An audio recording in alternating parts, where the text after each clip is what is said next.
త్వరలోనే మేమైతే మాత్రం మా గ్రామంలోనే నిరాదర్శ మాత్రం మా యొక్క దేశం మా యొక్క ఉద్యమం అయితే మాత్రం సాల్వ్ చేస్తాం కదా.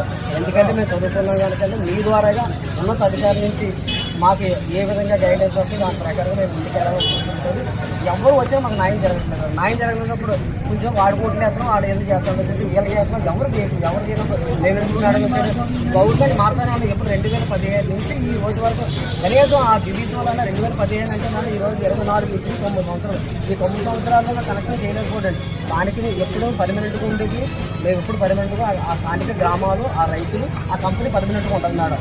కానీ ఆ పార్టీ వస్తుంటా పోతుంటా ఎక్కడ మాకు న్యాయం మా ఇన్ని సంవత్సరాలైనా చేయలేకపోయారంటే కేవలం అక్కడ లోకల్గా ఉన్న వాళ్ళు మధ్యగా తీసుకోలేకపోవడం మేడం. వీళ్ళకి న్యాయం చేసిన తర్వాత వాళ్ళు కనెక్షన్ తీసుకుంటా ఏం చేసుకుంటా పర్వాలేదు.